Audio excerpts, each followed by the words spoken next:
What's going on, everybody? It's me, Shane, and I'm back with the finale. That's right, episode 12 of Trigun Stargaze. I almost said Stargaze, Trigun. It's episode 12, QUO VADIS, or QUO VADIS, if you're one of those people that have to pronounce every single letter. Before I go any further, please, you should tell me where you're going by hitting that like button, sharing this video, subscribe, and hit that notification bell. Make sure you hit that comment section, leave a comment. I want to know what you think of not just this episode, but I want to know what you think of the entire season of Trigun Stargaze. And matter of fact, Trigun, I'm gonna call it S series as a whole. All right, visit that Patreon and donate to it. It's in the description down there below. So here we are at the finale, where we have monster bird knives rising up from the planet of no man's land, going towards the ships, and all the ships, they getting ready. They like, oh no, it's an independent. They got independence here. Oh damn, I guess so. They know about independence. They know about warping. They know about all of this good stuff, and so they prepare an attack called Thor's Hammer. Now remember, these are people that I guess didn't preserve books, because they could have just called it Mjolnir. Or if you can't pronounce it, Mjolnir. But this looks really good. This is probably where my 4 out of 5 came from for the last episode, because I might have been confusing it here. But that is the Thor's hammer. It's like an arrow of light. And right there is monster bird knives, after he has failed to turn all of the plants on the planet into independence. And then they pull back that string on that bow. And one of the crazy things, which is why I really need to donate to the Patreon, I need to get some good editing here, because all those strings there from the ships, those are purple, not blue. Purple, not blue. But it looks absolutely beautiful. So they fire, and the shot goes and blinks out of existence. It hits the ground and it spreads out. Now we have the ship known as Home, but also known as Ship 3, blocks the beam from hitting Octavern, because we don't want to kill every single human that's on the planet. So Brad and Ludia, why do I remember these people's name? Brad and Ludia, right there, they get it. Oh, I even had my notes. I had to charge my phone. I was been busy lately, but had to charge my phone. So people run all around. By the way, all the people are animated, just like at the end, just like the last episode before Knives came and tried to take over all the plants. They're all animated. And then Bird, you guys watch Yu-Gi-Oh! GX, not GX. Yu-Gi-Oh! 5Ds with the Dark Signers and the Nazca lines. Kind of looks like the Nazca bird. Nazca. Yeah, here he is in all his floppy, not feather, tendril fury. They're like, by an organic on its own wish. The ships are shocked, if you will, about the amount of power and things that are going on here that is being displayed. Now, the girls are singing the songs and playing the piano. Let me make sure I get this correct here. Apologies, everybody. There we go. So they're playing the piano, they're singing the song of the plants, and Meryl is trying to get her feelings up to all of them, including Vash, the ones that are inside of Knives and the ones that are everywhere. And they're just like, and what does she say? Give me 1 second. She says, and all the ships are being pulled in because Knives, he latches on the inside and starts pulling them down, right? And the girl's still trying to play, and they're saying, we want tomorrow to be more, we want to know more about you, we want to build our better relationship. And I even said, what the fuck is this show? We put our lives on the line. We'll put our lives on the line, so please, justice wants help. Let us live with you, let us live alongside you. And the tree that's on the floor, that's the sigil, glows, and it got there. It's a bright ass light. It looks like a lotus flower, right? We got lotus flower. It's almost like not jumbo shrimp, but yeah, get the lotus right there, and it's blooming out, and all the plants, everything go, oh, okay, we understand your feelings. Detach. And Vash you can hear his voice from outer space, like saying thank you, everybody. So now, Vash, I call him the bitch pea, because he's being a bit of a bitch in that last episode, comes out of Knives, pause, and face to face with his brother. He's like, all right, bro, we gotta end this. And here's part of the speech I need to say. So Knives is saying, it's laughable, don't you think? What have I been doing for the last 105 years? And I'm like, well, you've been killing folks 105 years. 105? 150 years. Been killing people, dude. You know, Vash says there's no reason for us to fight, and you're always so consistent, bro. You know, I won't bend the knee. My past and future won't allow it. Good lines, bars. Even if I'm the only one in the world to do so, I will hold pride in my path. Again, bars. Telling him that Nye is dead. So Vash just pointed the gun. You gonna kill me again, Vash? Which he did in the July incident. That's crazy. Damn, too bad he didn't stay dead. Anyway, so he's using the little tail blades that he has. You guys know what I'm talking about. You've seen the series. He got the tail blades. And Vash is using those void bullets again. Good job, bro. You know, they are falling from the planet's atmosphere. This looks good. This is a good use of the animation they got. Hopping from rock to rock. Looks like a final battle from a video game. Trying to think of the perfect video game, but I can't. This looks nice. Filled with QTE moments. Moving. It's like Bayonetta meets Ashura's Wrath. But with guns. So it's Bayonetta. Bayonetta have QTE? I guess she kind of did have QTE moments. I thought that Vash's gun held 10 bullets. No, it's just... Wait, 1, 2, 3, 4... Wait, 6, 7... You know, I'm for some reason I cannot count. Can I not count this? 1, 2, 3, 4, 5, 6, 7, 8. Okay, either way, somewhere between 8 and 9 bullets his gun can hold, and I like seeing that fast reload. Although I gotta give it up to the '98 anime, him having that device that just click. That's cool. Now him fast reloading is great as well, but just that's pretty damn cool. Knives makes a super blade, so when they're going head to head and he's, you know, telling Vash, you need to kill me, Vash falls with him, grabs him, shoots. You get the eye heart radio, and you know, we get another flashback, and in this flashback they're talking as children. Rem is asking Vash to, you know, Vash is talking to Rem, asking if his brother's gonna be all right, because his brother's reading underneath the tree saying that humanity never learns, and he's like, that's not true, let's have faith in them. And Rem is asking him, Vash, to make sure his brother's all right, and that as long as they're together, they'll be okay. So make sure Nai is not alone. And you can see that she has a lot of this remorse from her past inaction. I don't know how much she participated in the dissection of Tesla, but her past inaction. And I like the fact that Vash is actually smarter than I thought. He said for the last 150 years, Rem's pain, Tesla's sadness, her loneliness, you carried it all by yourself. And I'm like, okay, all right, so he is smart. He got it. And he's thinking that maybe Rem stayed behind on that ship as a form of atonement, because she could have gotten off. She didn't have to die. But he's saying he's sorry. He's sorry that Rem suffered. He gets it. He gets all of it. He's crying. He's like, I had absolutely no idea, and I won't leave you alone anymore. You know, I'll carry everything with you. And so he makes the giant blue flower thing that we saw before. Kind of look like a lilac, but once he touches him, all the plants are flying off. They're leaving. And then we even see Tesla, and he reaches out to Tesla, and she does this. This kind of felt a little bit stereotypical, maybe because I watch way too much anime. No, I'm 38. I watch other stuff. I've seen enough anime. So where she's, you know, his hand's reaching, and she goes, does a little recoil thing, then touches, and I'm like, I didn't. I get the touch of her going, I don't know if I can trust somebody. Your whole entire pain has been controlling one being, one entity this entire time. I don't know when he absorbed Tesla. It feels like he went crazy before the absorption, and maybe the absorption made him crazier.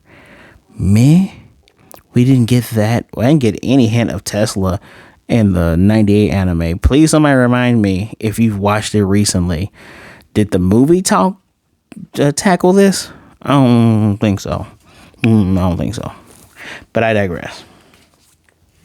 So there's a bunch of feathers falling everywhere. And, the kids that Vash talked to at the orphanage, like, your tickets. And in their imagination, it was this. I kind of felt like it was Vash making them envision this.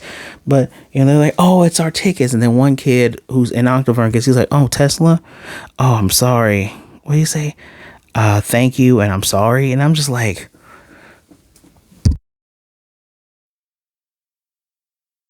what is this supposed to be? Is this supposed to be like, okay, their emotions reach them and the kids are like, oh man, then we don't see any of these drawn adults say anything. Just the one drawn kid with his back turned. And I'm like, I don't know what that's supposed to mean. Is it supposed to be like a hint at the future being better? I don't know. But yeah. And Wolfwood, everyone's like, Wolfwood and Luvio are out. He's saying the Our Father, those of you who gone to Catholic school or Jesuit school, the Our Father who art in heaven, hallowed be thy name, kingdom come, that will be done on earth as in heaven. That one. Which I will hand it to this series because I didn't tell you what QUO VADIS means. And I'll tell you right now. I'll tell you what it is and what it means, right? Crap on a cracker. Where are my notes? Where are my notes, Batman? My notes might be missing. But I like it when series that incorporate Judeo-Christian mythos and stuff like that, and they kind of go the extra step doing stuff like that. It's kind of when people do their research about other people's myths, especially like Japanese myths and stuff like that, and take it another step closer. Now, I can't believe my QUO VADIS thing is missing. No, I wrote that down. No, there it is right there. So, QUO VADIS in Latin means, where are you going? Quite literally, where are you going? It comes from when St. Peter, or Paul, right? Excuse me. From John 13:36. St. Peter, also known as Paul, sees, St. Peter, not Paul. St. Peter sees Jesus, the risen Jesus, walking with the cross. He's like, QUO VADIS, where are you going? It's like, to be crucified in Rome again. Okay. That's where it is. Literally means, where are you going? And that's what they're doing with this QUO VADIS. It's like, all right, you'll see where the where are you going part, where it comes in this, right? So, Ark is falling, home ship is falling. Suddenly Vash does his void energy trick. His hair is going black, and he's gonna bring himself and Knives to that dimension they were in the first season. That's where they are other dimensional beings, which I forgot to touch upon in the last episode. Was like, yeah, plants are other dimensional beings.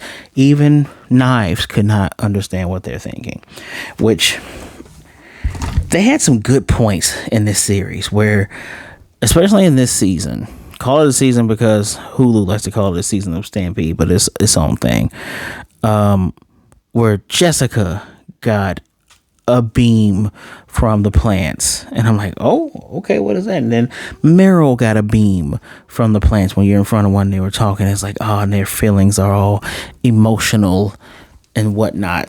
It's like, no one brought that up. We, the viewer, are supposed to grasp at these straws and connect them together and go, oh, that was them getting a touch of the plant's feelings.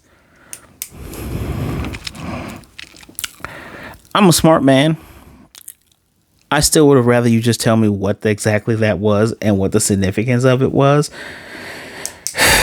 But maybe that's one of the mysteries of this retelling, reimagining of Trigun, right? So yeah, Vash telling his brother he's not going to leave him alone anymore. And then Knives, because Vash got the nasty undulating wing, Knives gets a bladed wing. Oh, one-winged angels, y'all, you know. Then he hugs his brother. and he's using his power to stop Vash from more or less killing himself. His hair turns black as well, and he says, I promise to make sure no one will ever cry again, and that includes you, Vash. And he hugs his brother, and this feels rushed as hell. In the manga, I feel like he did kill himself in the manga. I do remember that perfectly. In the manga, I feel like Knives killed himself. Was it out of spite? Hold on, you all.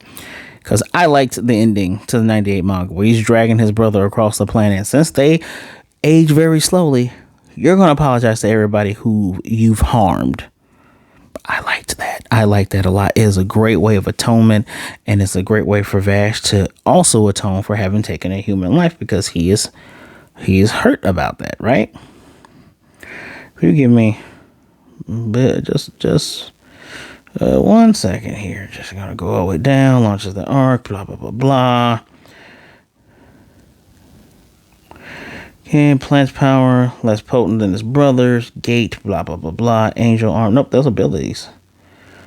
Launches the arc. Knives after his restoration in Volume 3. They fight for the final time.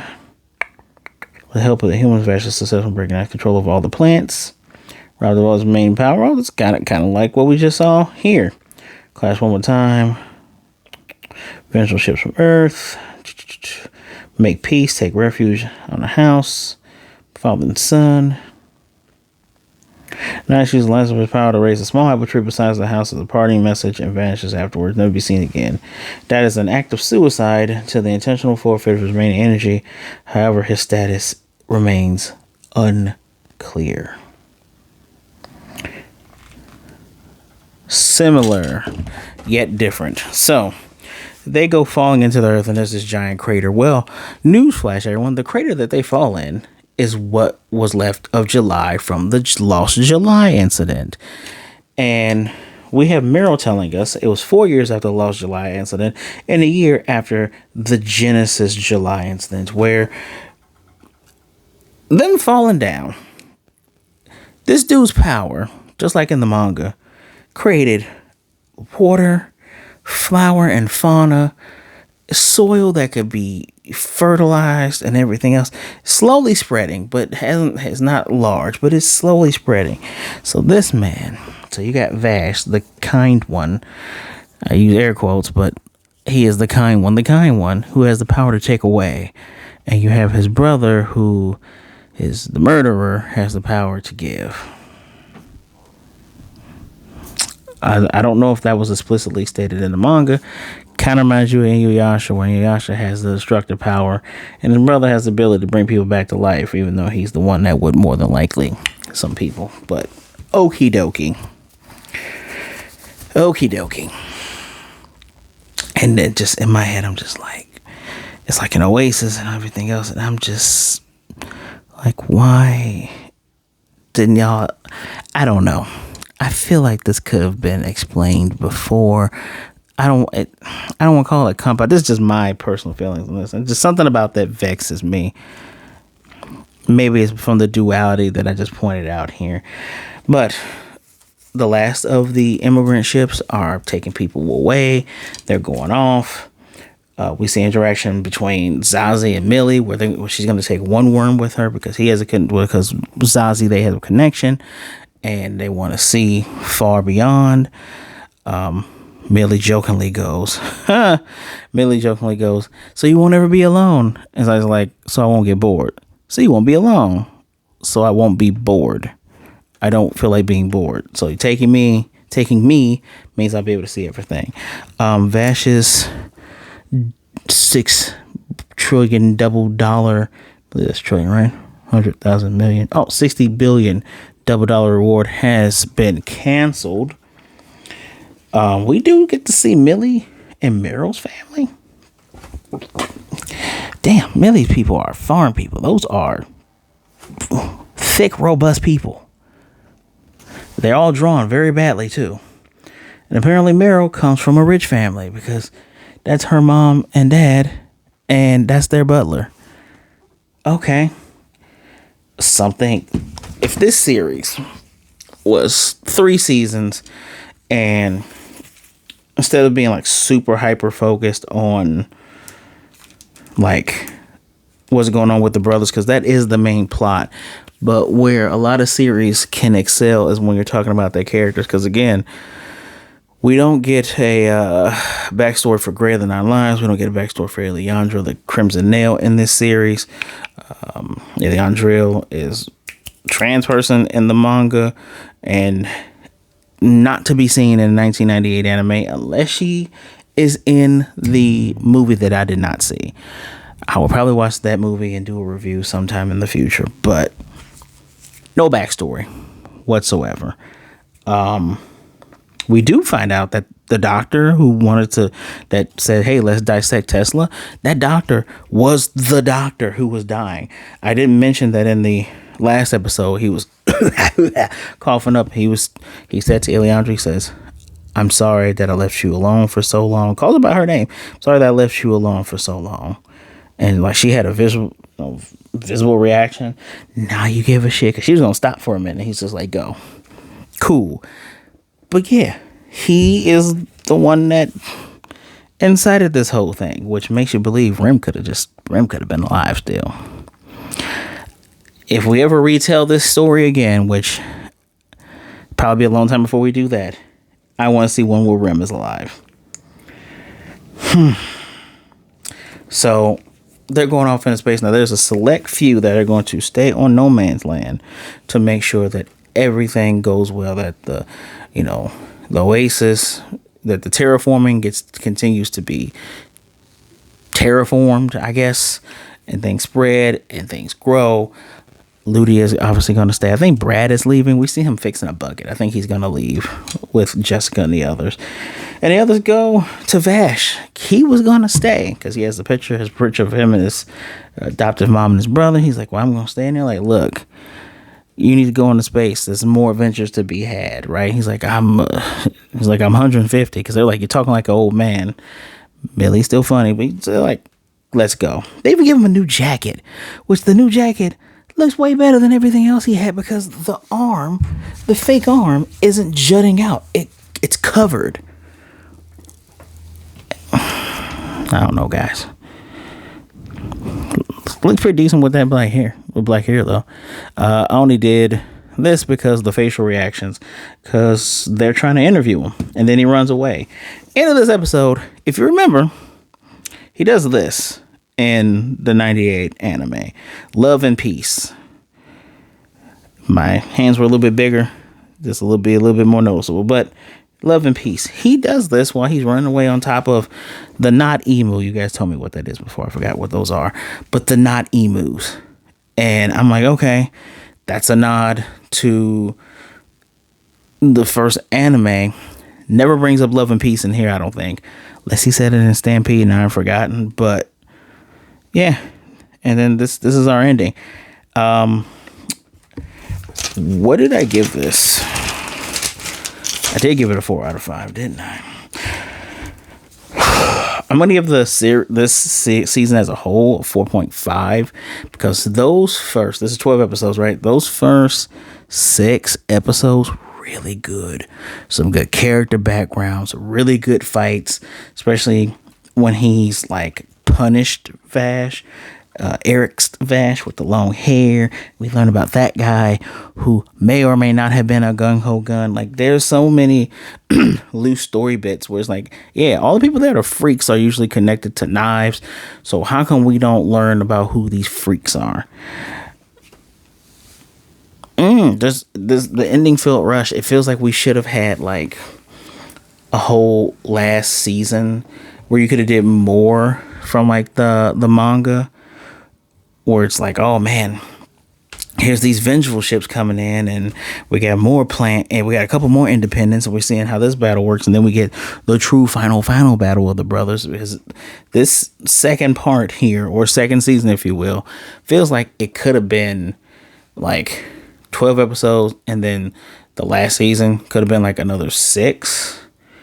But I would have taken another 10 to 12 because give me the background of Billy and Drill. Give me the background of Greater Than Nine Lives. Give me more satisfying battles for them. Even if they don't get, killed, I want to have a little bit more satisfying battles. The 4.5 comes from the beginning, was just so well done to get us back in the speeches and dialogue. But as we go along, this is rich. I guess is Vash the Stampede the original Talk No Jutsu? I don't know. I can live with Crimson Nail not getting killed because fine, whatever. Knives' fate is so weird to me because the manga one is left to be mysterious. The anime, his fate there is just like, yeah, this is what Vash is going to force him to do. Vash is beating him. He has shown that he's stronger. This is we are to presume this is his fate. Haven't seen the movie yet. And here it's like, well, brother, I don't want anybody else to be sad. So I sacrifice myself to make sure that you live. Please live. I don't know. There's a lot of potential here. I'm gonna go back from 4. See the season here, 4.5. The episode is like it's a 4, I guess. It looks really good. Those visuals really pick it up. Like everything except for the lazily drawn family, the visuals are really, really good. Like I said, QT from a video game, but I don't know. Feels rushed. Feels really, really rushed. That 1 point literally is from the visuals. The 4.5 is because the earlier episodes. Matter of fact, since I got it back here, I can tell you where it started jumping the shark. Episode 6 started to piss me off. Because like, Vash, what are you doing? 5. Up to 5 is great. 6 started to annoy me. The fight, goodbye, my friend. That. So after episode 8 is now we're going down, and it's crazy that episodes, because I'm reviewing 12 and I reviewed 11 the last time. Episode 10 had had one of the best fights in it, but the battle between the brothers is probably like the ultimate of this entire series, which was episode 8. So 10, second close. I guess the puppet battle was really good too. The puppet battle was really good, but yeah, we're getting closer, and the finale did not hit as hard, and I wasn't as emotionally into it because I'm like, man, you had a chance to make Knives just batshit crazy, but instead you went for he's carrying all this pain and sorrow. I'm down for that. Didn't feel like it was executed well enough for me, but 4 out of 5 for that episode. 4.5 because those first 5 episodes and then episodes 8 and 10, really good stuff. Really good stuff. Where do you sit on for Trigun Stargaze? The retelling as a whole, I respect what they were doing. I like it when we take all our different source materials, put them together and try to tell a story. I just wish this second part / second season would have led into a shorter third, maybe would have given us more background for certain characters like the Crimson Nail and Greater Than Nine Lives, would have explained more of how the Eye of Mikel came about, right? How did Knives end up starting it? Was it the doctor that started it just to get more people to experiment on, right? There's questions that we could have leaned into. And I get that we're doing new storytelling techniques because we're in 2020, the 2020s, because I'm pretty sure this was in production like 2022, 3, 4, even 5. I get we got to do we're doing different storytelling to make you have a little bit more sympathetic villains and stuff like that.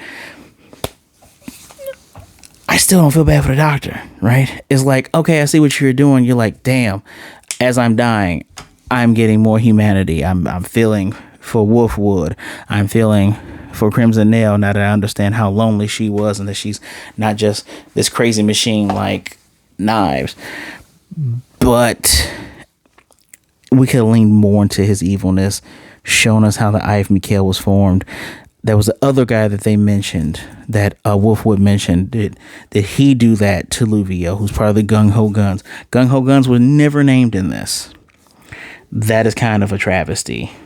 So, if we ever run this back again, Oos, if we ever spin this back again, take your time. Spread this out. Show me more of how Vash is a humanoid typhoon, and show me more of like, man, I'm just trying to do good. Instead of giving me like the 2 instances that I can recall, 3 instances that I can recall in Stampede, where it's like the 2 cities, and then the plant being gone, him trying to fix it, then the people like, you gotta leave, and then the July incident where he's just like, oh, I can't live with myself. Give me a couple more of those in the first season. You can end it with July and start with Eric's, but 6 episode third part would have been appreciated. But let me know what you think in the comment section down below. Sincerely, what did you think of this episode? What did you think of the series? Do not forget, I need you to hit that like button, subscribe, hit the notification bell, share the video, and make sure you donate to the Patreon that's down in that description below. Thank you for taking some time out. I apologize for the lateness. Don't worry, more stuff is coming. More stuff is coming. All right. Be good, be blessed. Wash your hands, drink some water. Be good to yourself, be good to others. Either way it goes, please don't be a jerk. There's too many of those out there.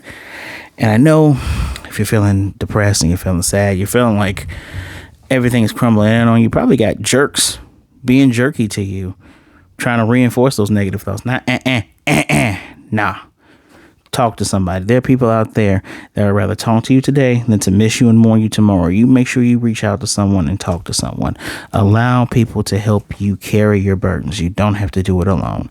All right. You want to talk to me? My social medias are down in that description below. Give me a follow, be mellow, and say hello, and we'll be good to go. All right. I do different things on there. Yeah. And sometimes stuff like the top 10s are a little bit more fleshed out. You get a little bit more because YouTube has limits. It has limits. So until next time, guys, I guess the next time you'll see me, I might be doing a review of The Devil Wears Prada 1 because that sequel movie's coming out. But anime wise, I'm back on that Digitrain, and I got the new stuff that's coming out. That new stuff is good. And I still got to continue some stuff that I dropped off on. So stay tuned. You won't be missing me long. All right. So you don't have to say QUO VADIS. I will return, mon ami. I'll see y'all next time. Love and peace. Hey.